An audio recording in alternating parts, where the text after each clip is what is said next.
وسهلا مشاهدينا الكرام، معاكم النهارده برنامج من غير كلمة. النهارده بنعمل مناظرة بسيطة بين اثنين من نواب البرلمان من دولة مصر الشقيقة ومن دولة ألمانيا. من دولة مصر شرفنا النهارده الحاج عقبة نائب البرلمان. اهلا وسهلا. اهلا وسهلا. من دولة ألمانيا يشرفنا النائب توماس مولر. اهلا وسهلا. في البداية أول سؤال في المناظرة بيكون: هل عندكم الشباب متوظف في كله متوظف. كله متوظف؟ مفيش حد ما متوظفش. والكافيتريات عندكم خالي اصلا محدش بيقول عليه ابدا نهائي. تمام، كله بيشتغل بالمؤهل بتاعه. كله بيشتغل، فيش مؤهلات قليلة عندنا احنا، اقل حاجة بكالوريوس. تمام. توماس مولر. لا، احنا مش عندنا مناصب غير اولادنا واولاد القضاة والضباط وكل الفئة الراقية. وباقي الشعب يموت؟ لا، يدور له على عربية خضار، يبيع له في اي شيء، يشتغل في اي مجال، يشتغل في يجيب له مجال. مثلا مشروع زي توك توك مثلا يشتغل يا هو اسمه ايه هو؟ توك توك. توك توك. ايه هو توك توك دي؟ ما عندكمش توك توك؟ لا ما عندناش، احنا كلها سوبر جدا. السوبر جيتات. ما شاء الله. طب رايك في الزباله والقمامه ودخان العربيات؟ ايش دخان احنا عندنا؟ ابدا ما فيش في مصر ولا دخانة ولا زبالة. احنا الناس بطلت تشرب سجاير عشان الوقت، ما الناس ما فاضياش حتى. انتوا بطلتوا تشربوا سجاير؟ ابدا مش يشربوها. مفيش تدخين، بتحافظوا على الصحه. وعمالها تكتفني ولا؟ لا برضه، لا برضه ما ينفعش. توماس مولر. لا، احنا الزبالة لازم تكون موجودة في الشارع يوميا، متواجدة، وتكون الزبالة عشان خاطر الشعب يكون عنده مناعة. لازم، ما فيش حد فاضي في الدولة. مين في الدولة فاضي يشيل الزبالة؟ مين؟ أنا أنزل ضابط؟ لا ما ينفعش طبعا. حدش فاضي يشيل زبالة، لازم الشباب يكون موجود. ما ينفعش. الكوسه والمحسوبيه عندكم ايه؟ فيش كوسة عندي. مفيش كوسه ولا الكوسة اسمها، احنا غيرنا اسمها من سنة ما فاكر 56 ولا كم، كانت اسمها كوسة خليناها جاريرو. جريرو؟ جاريرو. يعني ايه جريرو ده؟ جاريرو يعني عشان ما فيش محسوبية، ما فيش وسايط، ما فيش الحاجات دي ابدا. تمام. توماس مولر، الكوسه والمحسوبيه عندكم في المانيا؟ الدولة اللي ما فيهاش كوسة ومحسوبية الدولة بتوقع. احنا دولتنا لازم فيها الكوسة والمحسوبية. لا. كل الشعب يحتكم بعضه. ليه كل الشعب هل يستوي الراس الصغير زي الكبير زي ما ينفعش. يا ابوي دولتهم فاشلة هي. ما ينفعش.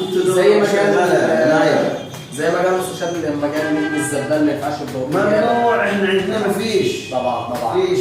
طيب ابن الزبال زبال. ما انا عايزهم ايه اكتر من كده؟ الكهرباء عندكم بتقطع ابدا نهائي. احنا عندنا محول كان شرقي الكبر المحروق ولع 5-6 مرات، ما غيرتوش الدولة. عارف ليه؟ ليه؟ استنوا اتصال من الحج عقبي. حج عقبي، ايوه يا حج عقبي، المحول ولع نار يوم ده من كتر النور، ناس ما فهماش خالص. ماشي. بسم الله. لا، احنا لازم يقطع النور في اليوم 6-7 مرات.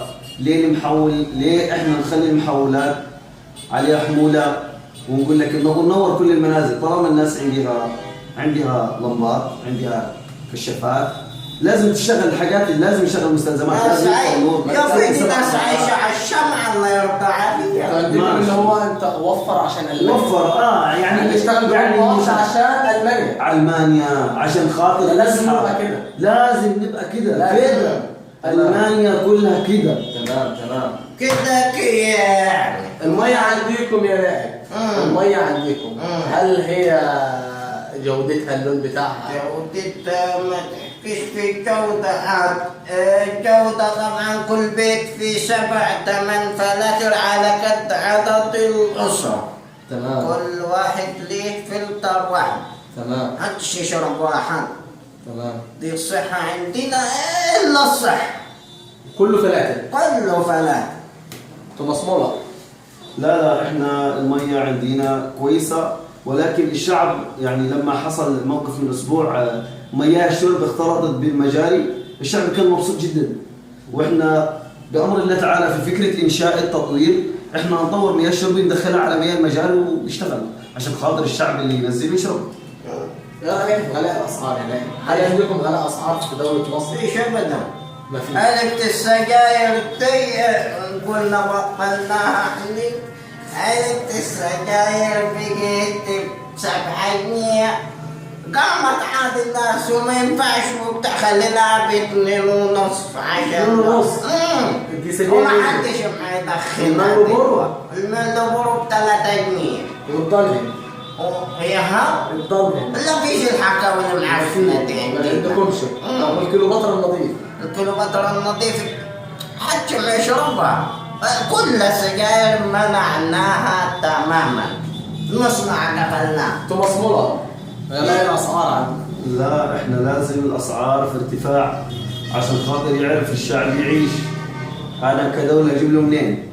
لما القاضي بياخد 50,000 دولار في الشهر اجيب له منين راتب القاضي؟ لازم ارفع الاسعار، ذهب، سجاير.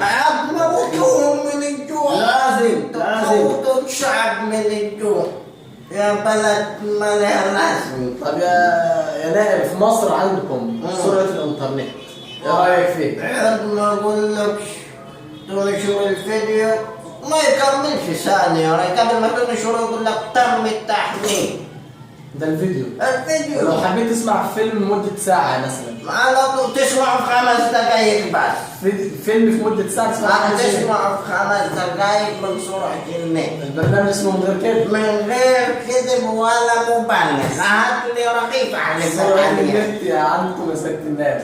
لا احنا مش عندنا في المانيا كلها غير شبكة واحدة وزينة على الشعب، الكل يجي يشغل منها شبكة كويسة. الشعب عايز يتابع اخبار بس. طب لو فيديو مثلا مدة 4 دقائق اسمه في كتير، يعني وقت فيه بسيط جدا، ساعتين، ساعة ونص يفضل يحمل. وقت بسيط جدا، ساعتين، يعني ساعتين مش وقت. طيب الطرق والازدحام في الشوارع وضع ايه في مصر؟ فيش الكلام ده عندنا، احنا كله شايف شغله تمام ومية. مصر مصنفة فيش رقم 1 في الطرق. انضف طرق. هو انضف طرق والنقل بعد امريكا، يعني هي فوق الكويت. يا راجل فوق امريكا مين؟ امريكا الثالثة احنا نقول.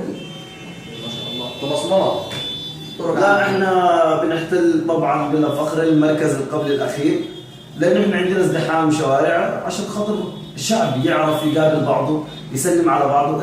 العربيات يا عمي ده ما يقول لك في حاجة اسمها توك توك. واحنا ما عندناش ضباط. عندهم حاجة اسمها توك توك. يا سيادة النايب، يا سيادة النايب، الانضباط الامني عندكم انتم سليم. يا راجل انتم مهرجلين. احنا بنحط الضباط للمرور وكده، لا ما نحطهاش. انا بعمل لك كده. طيب خلينا نرجع برنامج واحد. خلينا لا احنا خلينا بس نرجع لسيرتنا.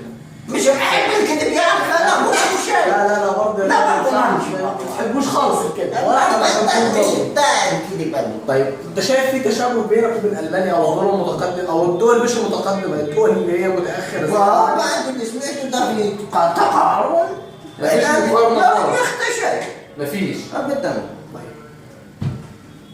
في نهايه الحوار، يعني ده برنامج ساخر جدا. احنا مش هنقيم بعض، احنا مستنيين تقييمكم انتوا بس لينا.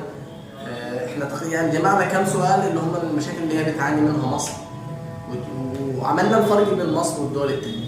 برضه لسه في الموضوع دي ابسط حاجه ممكن نقدمها لكم. يا ريت نلاقي ردودكم، نلاقي ارائكم. شكرا جزيلا. انا احمد عمران، الاستاذ علي الصافي، الاستاذ حمدي سلمان، طبعا الاستاذ محمد رضا هو اللي صور. شكرا جزيلا.